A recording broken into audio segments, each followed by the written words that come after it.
I won't lose.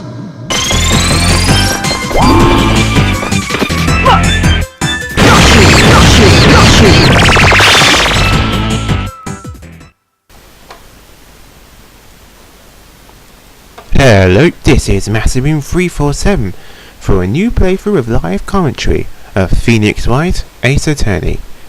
Truth be told, I've only played the first game, but that's going to change. I plan to play all of them, and they're all with live commentary. But I best feel is I start with the very first one. This game is getting quite popularity over the years, and I've even seen some fan fiction. Pretty good, that fan fiction. I've even seen some miniseries on YouTube about it with Phoenix Wright. They did a cameo one with Disgaea, which is a strategy RPG, and even with My Little Pony. I am dead serious. They exist and they are pretty good. But anyway, enough for that. Let us begin with episode 1, the first turnabout.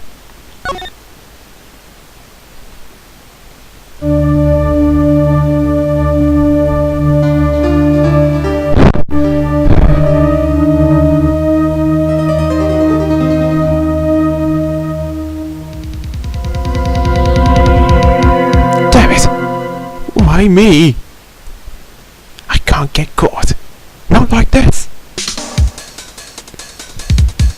I've got to find someone to pin this on. Someone like him.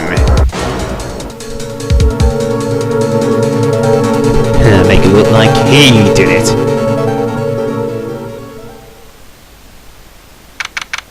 August 3rd. 9:47 AM, District Court, Defend Lobby number 2. Boy, am I nervous. Right. Oh, hi. Hiya, Chief. Ooh, I'm glad I made it on time. Well, I have to say, Phoenix, I'm impressed. Not everyone takes on a murder trial right off the bat like this. It says a lot about you. And your client as well. Thanks. Actually, it's because I owe him a favour. A favour? You mean you knew the defendant before this case? Yes.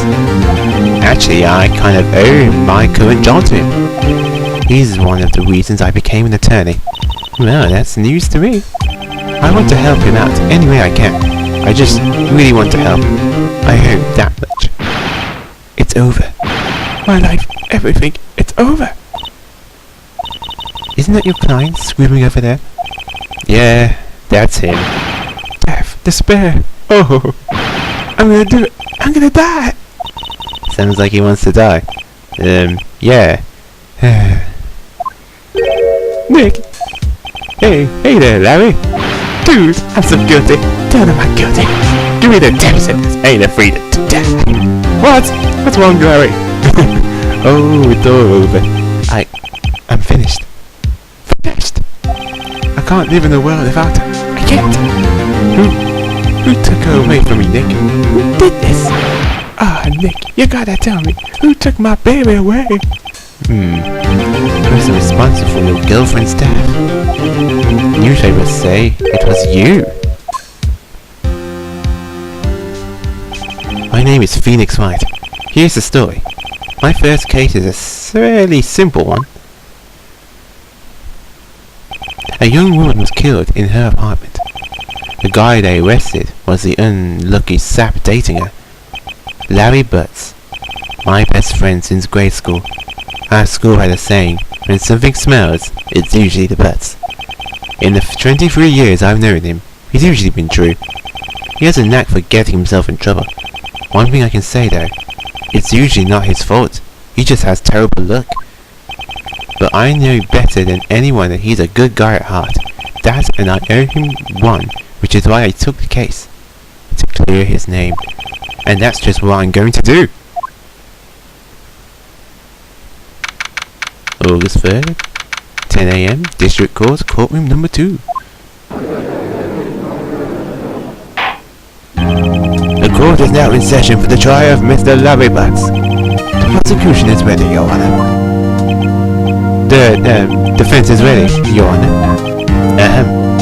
Mr. Mr. Wright, this is your first trial, is it not? Yes, Your Honor. I'm a little nervous. You're going to join this trial and decide the fate of your client. Murder is a serious charge. For your client's sake, I hope you can control your nerves. Thanks. Thank you, Your Honor.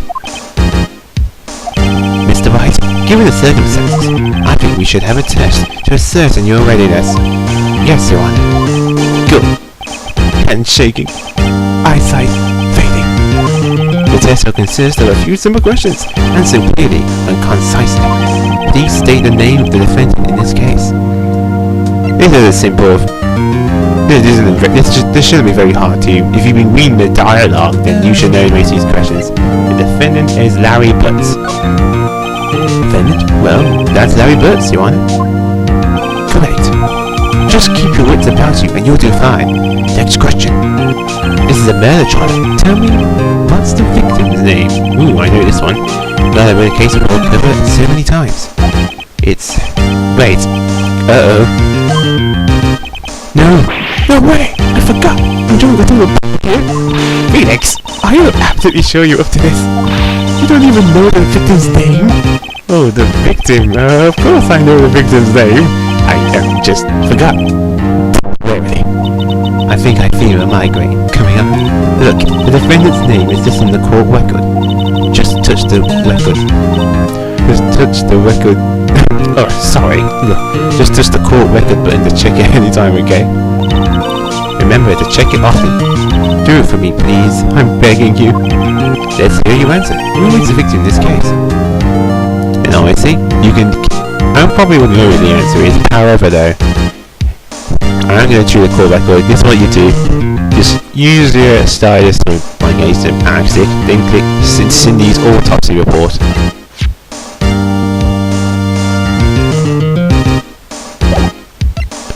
See? It says right there, Cindy. So, therefore, it's Cindy Stone. Can't be anyone else. Isn't Cinder? It's Cindy. And even though we don't know her last name, it's just a process of elimination. It's pretty simple. You've been using this a lot, so you better keep it. So you better remember it quite well. The victim's name is Cindy Stone. Correct. Now tell me, what was the cause of death? She died because she was, and again, it was hit with a blunt object. However, just go to court records again, and it should say in your autopsy report. Cause of death. Cause of death, loss of blood due to blunt trauma. So, blunt trauma, hit with blunt object. See the connection? Oh yeah, strangled. You get strangled so much that you bleed out your head. Yeah, that makes a lot of sense. She was struck once by a blunt object. Correct. You answered all my questions. There's no reason why we shouldn't proceed. You seem much more relaxed, Mr. Wright. Good for you. Thank you, Your Honor. Because I don't feel relaxed, that's for sure. Well then, first, a question for the prosecution. Mr. Payne? Yes, Your Honor. As Mr. Wright just told us, the victim was struck with a blunt object, which explains to the court what that object was. The murder weapon was a statue of the thinker. It was found lying on the floor next to the victim. I see. The court accepts this into evidence. Search out the court record. And when you go to the court records and stuff, they'll be pop up from now on. This will happen quite a lot. Right. Be sure to pay attention to any evidence added during the trial. That evidence is the only ammunition you have in court. Touch the court record button to check the court record frequently. Mr. Payne, the prosecution may call its first witness. The prosecution calls the defendant, Mr. Butts, to the stand. Chief, what do I do now? Pay attention. You don't want to miss any information that might help your client's case. You get your chance to respond to the prosecution later, so be ready. Let's just hope he doesn't say anything unfortunate. Uh-oh, now he gets excited easily. This could be bad.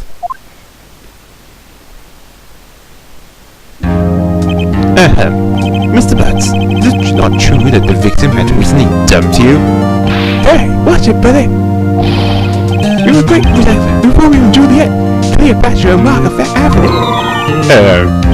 Didn't they all die? I wasn't done. She just wasn't taking my phone calls or seeing me ever. What's it to you anyway? Mr. Woods, what you describe is generally what we mean by dumped. In fact, she had completely abandoned you and is seeing another man. She had just returned from overseas with one of them the day before the murder. What do you mean, one of them?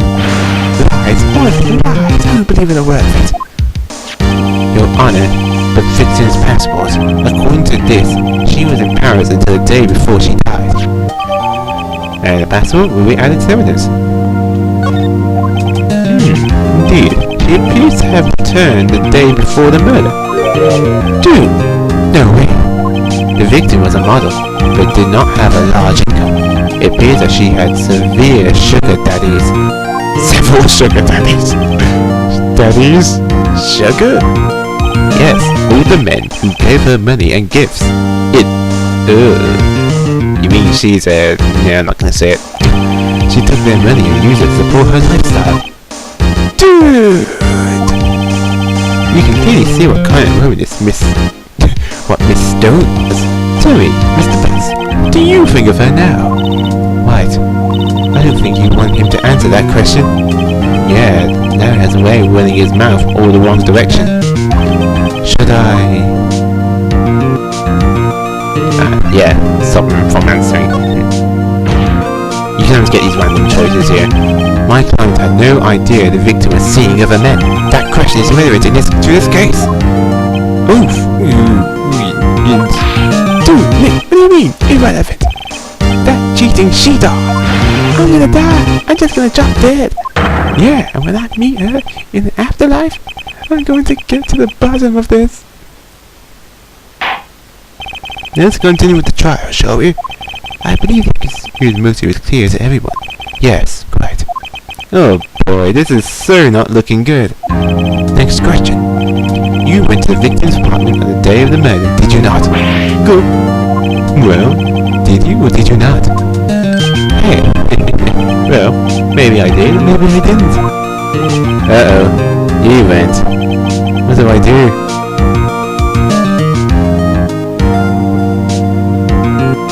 Yeah, you have these certain choices here. They don't overlap too much effect on the case, but you can see where sometimes they do later on, but this is like the first case you're doing, so it's trying to be a little lenient on you. Let's see. Stop me from answering. This is what we're talking about. Let's see. I send him a signal. Lie like a dog. Well, see, it's like this. I don't remember. You don't remember? Well then, we'll just have to remind you. I got a bad thing about this. We have a witness that can prove he did go into the victim's apartment that day. Well, but that simplifies matters. Who is the witness? The man who found the victim's body just before making the gruesome discovery. He saw the defendant fleeing the scene of the crime. Order! Order in the court! Mr. Payne, the prosecution may call its witness. Yes, Your Honor. This is bad. On the day of the murder, my witness was selling newspapers at the victim's building. Please bring Mr. Frank Savitt to the stand.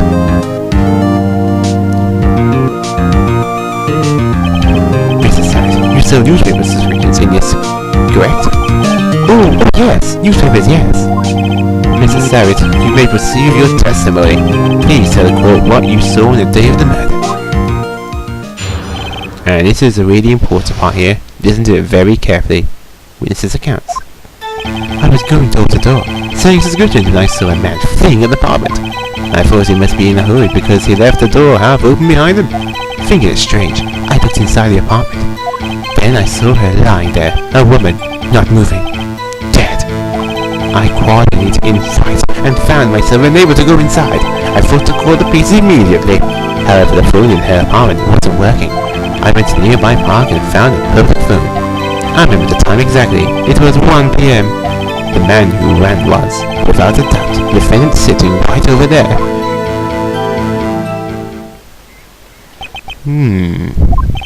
Larry, why didn't you tell the truth?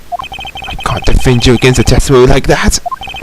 Incidentally, why wasn't the phone in the victim's apartment working? Your Honor, at the time of the murder, there was a blackout in the building. Aren't phones supposed to work during a blackout? Yes, Your Honor. However, some cordless phones do not function normally. The phone that Mrs. Soward used was one of those. Your Honor, I have a record of the blackout for your perusal. And another thing added to the evidence. Now, Mr. White. Yes, yes, Your Honor? You may begin your cross-examination, and here is the most important part. Cross-examination, Your Honor? Oh, alright, this is it. The real deal. What exactly am I supposed to do? Why, you're supposed to... you expose the lies and testimony the witness just gave. Lies? What? He was lying? Your client is innocent, right? Then that witness must have lied in his testimony. Or is your client really guilty? How do I prove he's not? You hold the key. It's in the evidence. Compare the witness's testimony to the evidence at hand. There's bound to be a contradiction in there. First, find contradictions between the court record and the witness's testimony. Then, once you've found contradicting evidence, present it and rub it in the witness's face. Okay. Touch the court record button and point out contradictions in testimony.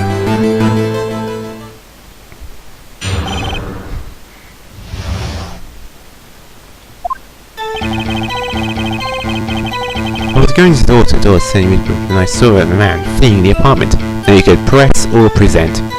In this case, I'm going to press. It's best to press everything so that you can get the right information. Isn't a man leaving an apartment a common sight? I find it odd that you would take notice of him. I don't know. He just seemed strange to me, that's all. Like he was mad and yet frightened at the same time. Just like a criminal fleeing the scene of a crime. The defense requests that the witness refrain from conjecture. Of course, what witness means is that the man he saw looked suspicious. So what happened next? I thought he must be in a hurry because he left the door half open behind him.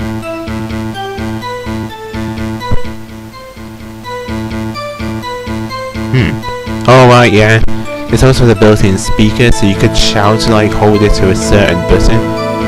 I wonder if that works. Let me just try it. Hold it? Hello? Hello? Nothing. Okay, let's do that instead. Half open, you say? Yes, the door was open halfway, yes. I watched for a moment, but no one came to close the door. That's odd in a big city like this, I thought. I see. What happened next? Thinking it strange, I looked inside the apartment. What gave you the idea to do that? Well, the door was half open, you see. Isn't it only human to want to peek? We climb mountains because they are there. It's the same thing. Truer words have never been spoken. Everyone would look inside. Why did pain cut it off so quickly? So you looked inside the apartment. What happened then? Then I saw her lying there, however, not moving, dead. Are you sure she was dead? Well, no, I guess I wasn't.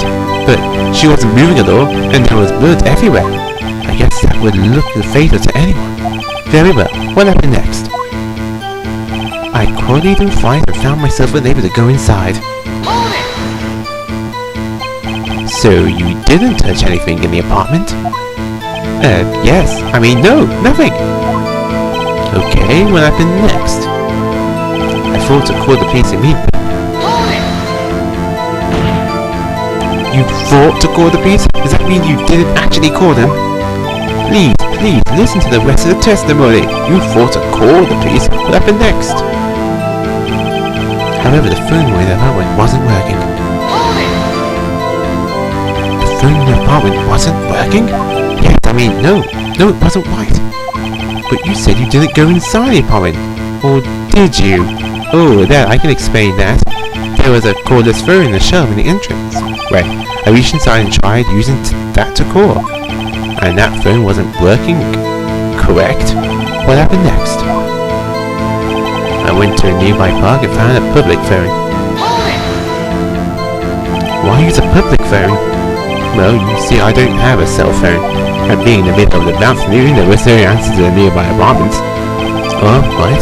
What time did you call again? I'll tell you exactly. It was 1 p.m. 1 p.m.? Are you certain? Yes, absolutely. He seems really confident. 1 p.m.? Right. Doesn't that seem strange to you? Present some evidence to contradict him. And this is the part, and let's see. Present. Now I need to find some good old evidence. Now it says here at 1 p.m. It seems kind of odd. Literally, Miss Stone's bullet was out from noon to 6 p.m. on the day of the crime. Yeah, that seems odd that he called the police from noon to 6 p.m. but he said it was 1 p.m. But that seems quite odd, don't you think? This of evidence is that much bearing, but this does. I'll tell you why once I present it.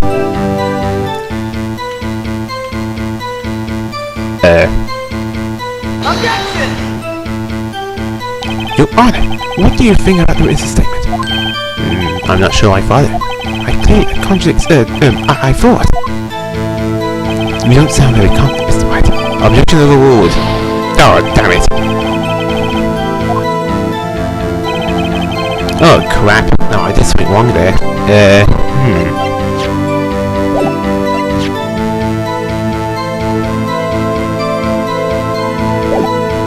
I thought that was it. Objection! Wrong one. Ah, oh, damn, no. Of course that was it. Sorry, folks. It's been a long time since I played the game. No, some phones still do work during the blackouts. It was the autopsy. You found the bullet at 1 p.m. You're sure? Yes, it was 1 p.m. for certain. Frankly, I find that hard to believe. Your statement directly contradicts the autopsy report. The autopsy notes at time of death at some time after 4 p.m. There was nobody to find at 1 p.m. How do you explain this 3-hour gap?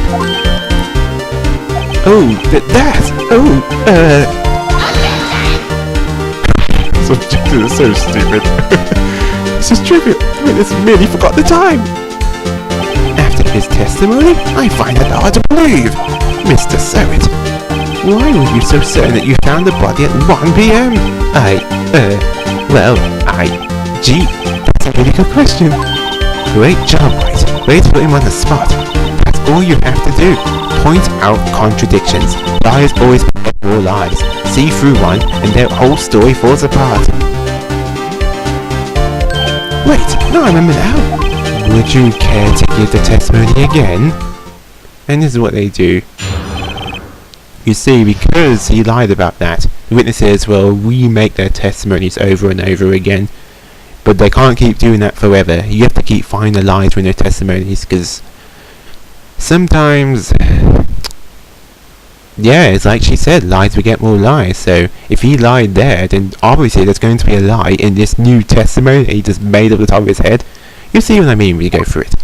You see, when I found the body, I heard the time. There was a voice saying the time. It was probably coming from the television. Oh, but it was 3 hours off, wasn't it? I guess the victim must have been watching a video of a taped program. That's why I thought it was 1 p.m. Terribly sorry about the misunderstanding. I see. You heard a voice saying the time of the taped program.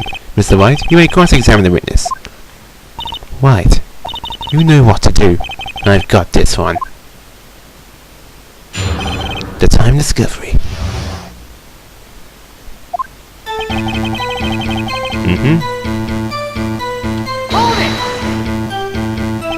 You said heard, not saw? Yes, heard. I saw it. All I saw was a body lying there. I didn't think to look at everything else. Least of all, my watch. Isn't that a little strange? So you're saying you heard something? But if you were so shocked by the body, you didn't hear anything at all. The witness did say he actually heard the time. It's ludicrous to suggest that he wouldn't hear anything. I have to agree with the prosecution. Witness, continue your testimony. There was a voice saying the time. It was probably coming from the television. Are you sure it was a television and not a radio? Well, no, I guess it might have been a radio. Incidentally, there was no radio on the premises. There was only one large television. Right. I can't put my finger on it, but something about this seems fishy. Something about hearing the television. The witness has testified. We heard the time. Oh, but it was 3 hours off, wasn't it? Wait a minute. It says something seems a bit off there. But this really trying to show the blackout? Oh, whoops. I guess... would that be it? This is the part which really makes you think. People really have to think that the testimony, the evidence, makes you feel like you're actually in court. It's right, it's a pretty good game. And that is quite odd. But... wait. Okay, this is going to be a big choice here. Objection! Yes! I was right. When you don't hear any music, you are right. I knew it. Knew it! Hold it right there! The prosecution has said there was a blackout at the time of the discovery. And this record proves it. You couldn't have heard a television or a video! The defense has a point. Do you have an excavation for this, Mr. Sowett? No, I find it quite puzzling myself. Right! Right, I remember now. Mr. Sowett, the court would prefer to hear an accurate testimony from the very beginning. These consummate corrections are harming your credibility.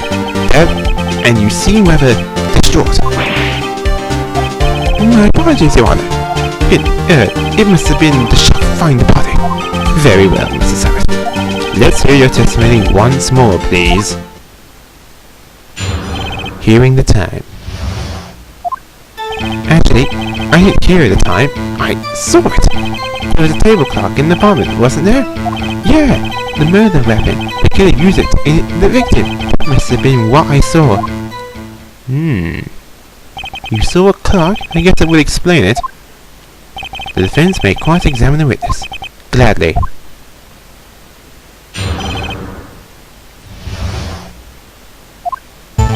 Actually, I didn't hear the time. I saw it. That strikes me as a very suspicious mistake. Yes, I can see how you'd be a little doubtful. I'm really sorry. I only just remembered that table clock. A table clock? There was a table clock in the apartment, wasn't there? A table clock?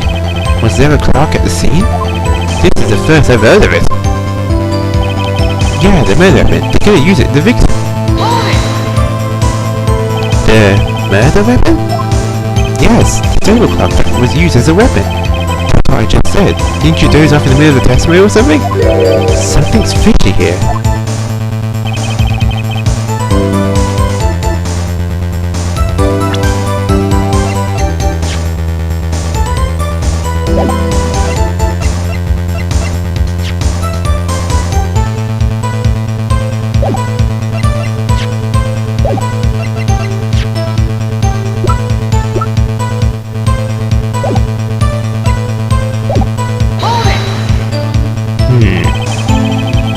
Why didn't you tell us that in the first place?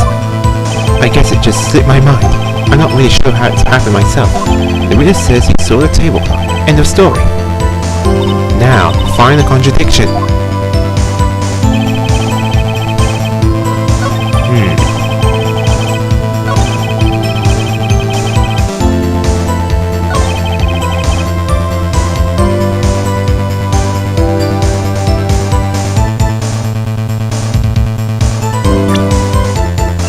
This is the tricky part, finding out the contradiction.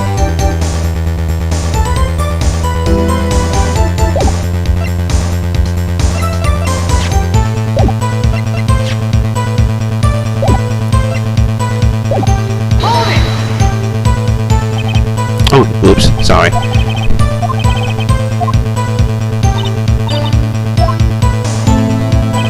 Yeah. Keep finding suspicious parts and then trying to figure out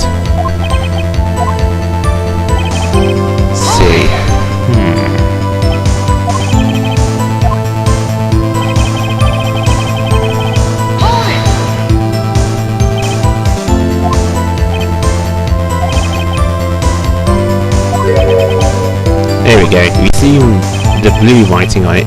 That's where my intervals are presenting. Let's see then. Is it the clock? Maybe.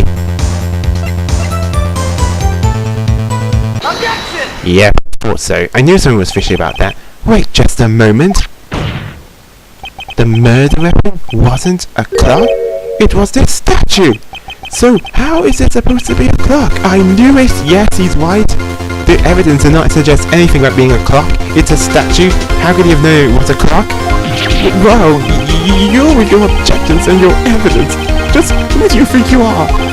You just answer the question, Mr. Savage. Hey, I saw it there, okay? That's a clock! Your Honor, if I may, yes, Mr. Payne. As the witness stated, this statue is indeed a clock. In that case, a switch you just tilted and says the time out loud. It doesn't look like a clock. I submitted it as a statue. My apologies. I see. So the murder weapon was a table clock after all. Well, Mr. White, it appears that the witness's testimony was correct. This is a clock. Do you have any problems with his testimony now? I obviously click yes. Because there is one. Your Honor, there is a gaping hole in this testimony. The only way he could have known the weapon was a clock is if he held it in his hand.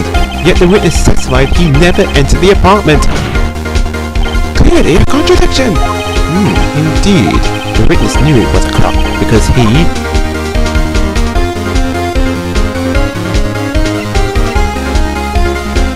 Now I see here's a choice here. Went into the apartment. You're lying! You were inside the apartment at the day of the murder! Oh yeah? Prove it! Oh, I went in there! I'll do better than that. I can prove you were the one who killed her! You struck her with a clock and shook off the blow triggered the clock's voice.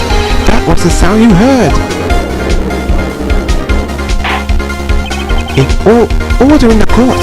Intriguing! Please continue, Mr. White. Yes, Your Honor. Mr. Savitt, the sound must have left quite an impression on you. Understandable, since the murder weapon spoke just as you hit the victim. That voice was burned into your mind.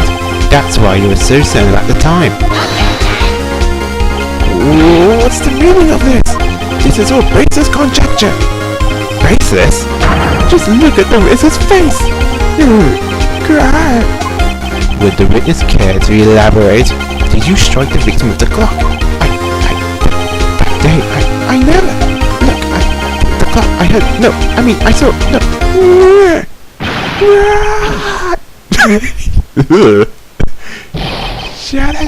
Shut up, I heard you. It was him. I tell you, I saw him. He killed her. He should burn. Give him death. Order in the court, I say. Your Honor, a moment, please. There isn't a shred of evidence supporting the defense's claims.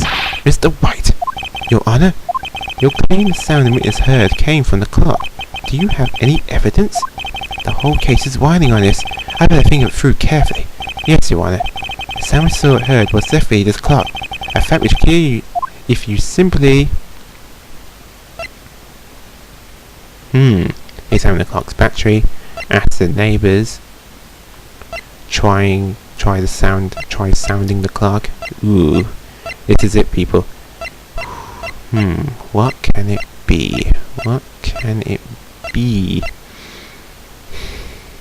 Asking the neighbours, that wouldn't work out. That wouldn't make any sense. Wait, examine the battery. All you do is examine the batteries. Indeed, the batteries are in the right. The clock seems to be working fine. What did you mean, Mr. White? Yes, the clock was working fine. Yes, and... I'm sorry. I think I got confused back at there with all those testimonies. Mr. White, I expect more of a lawyer in this court, even if it is your first day. I'm afraid I have to penalise you. Trying to think things through more carefully. Ooh, oops. Okay, that was my mistake.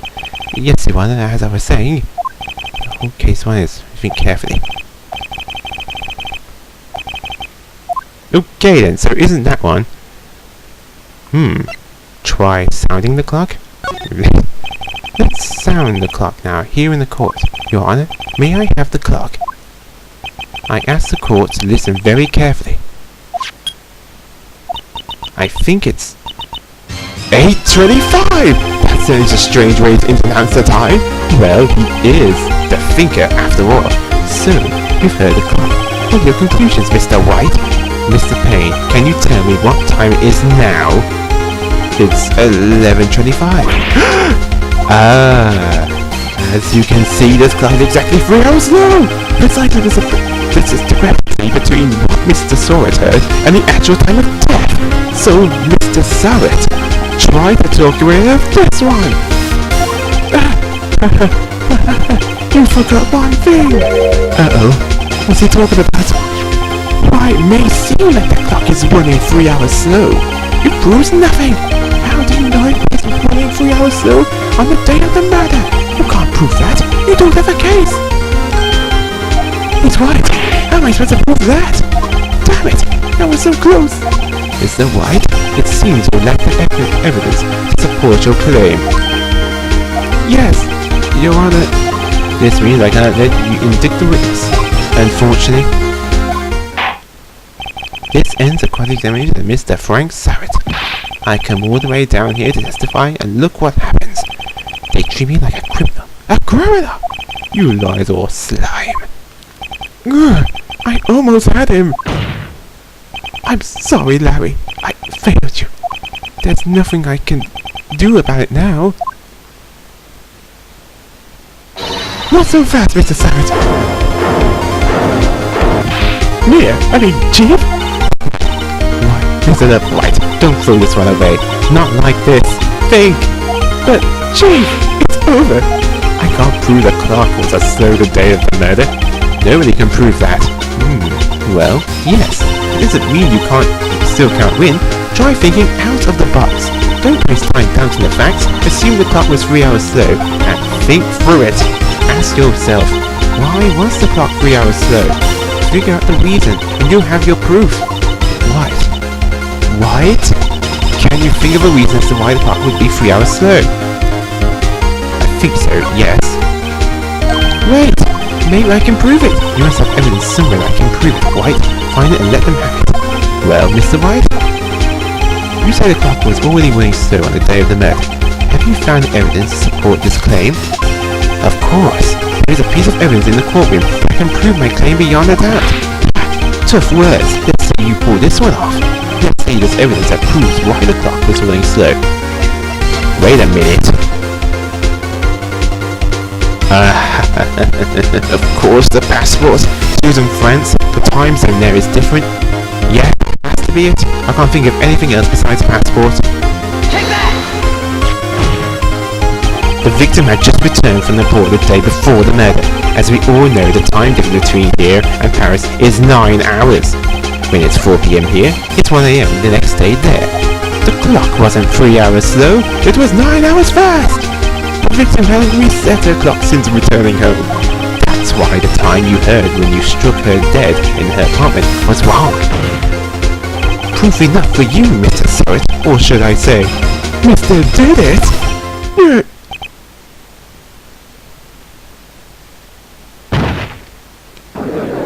And you see, I'm so awesome. I gave that guy rabies. What do I say?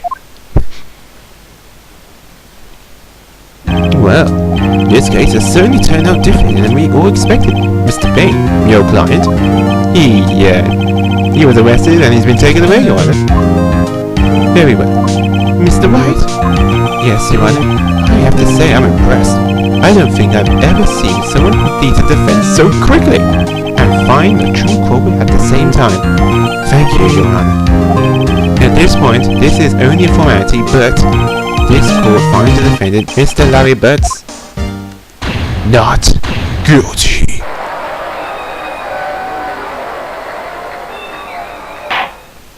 And with that, the court is adjourned. Okay, I made a few mistakes there. Hey, no one's perfect. I played teenagers, okay? But the case is gonna get there. It turned out that Frank Surratt was a common burglar. He posed as a newspaper salesman to check and see when people were out of the houses. That day, when Larry went to her apartment, the victim wasn't home. After we left, Mr. Sarrett let himself in to do his dirty work. While he was searching her place, the victim returned. Flustered, Mr. Sarrett grabbed the nearest blunt object he could find.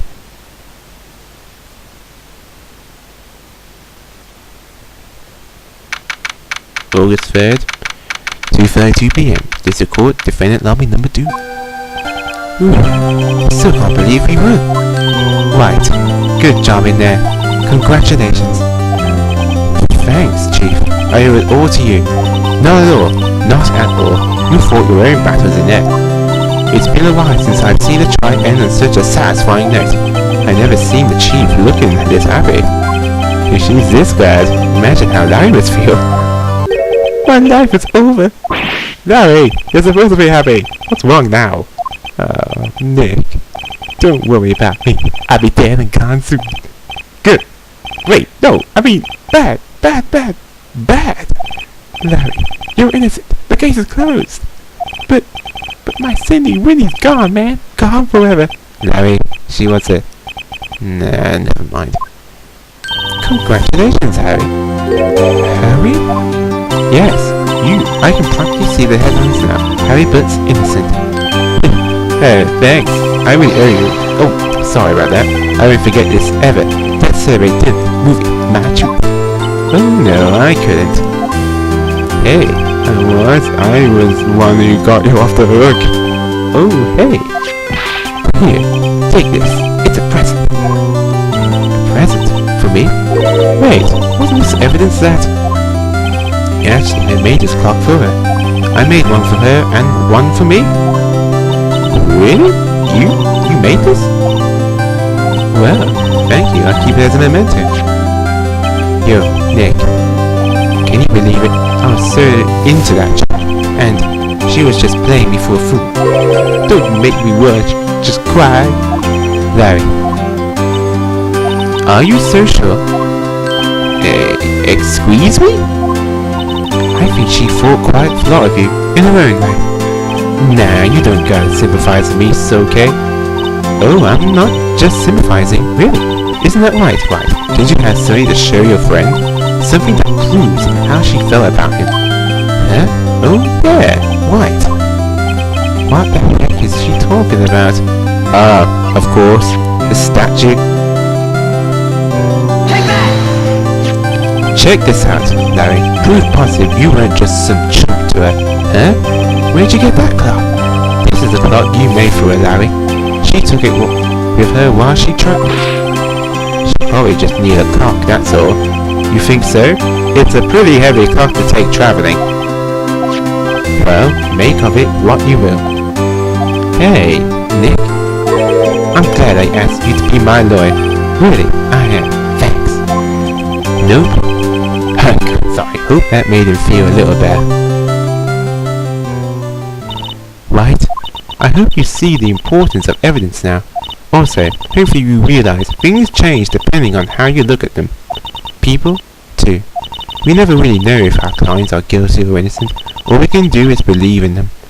And in order to believe in them, you have to believe in yourself. Right.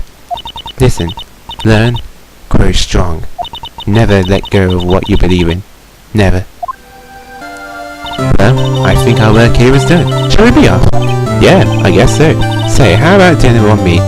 We'll drink a toast of innocent butts. Yeah! Oh, speaking of Harry, you were saying part of why you became lawyer was because of him. Yeah. Part, at least. You have to tell me more about it sometime. Maybe over drinks? And so my first trial came to a close. Larry slapped me on the back and said, "Gee, Nick, it's good to have friends. But I'm pretty sure he's not going to pay me, unless you count the clock he gave me. I didn't know it then. But that clock was soon going to be at the center of another incident, and my promise to tell the chief about me and Larry would be one promise that I wouldn't be able to keep. Ooh, the end. Or not the end of the game, folks. This is only the first case. There we go. And every time you go through one case, you successfully do another one.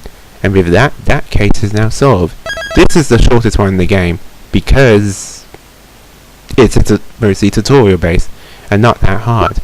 But every episode from now on is going to be a lot longer. It's just thrown into the court. You'll see. Oh, right.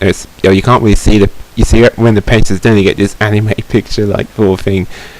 You can't really see it because the way I crop the screen. So sorry about that. I might show him off to you when I complete the game. It's like maybe a little slideshow. But anyway, this is Massiving 347. A game titled Arbiter Platformer. Stay classy.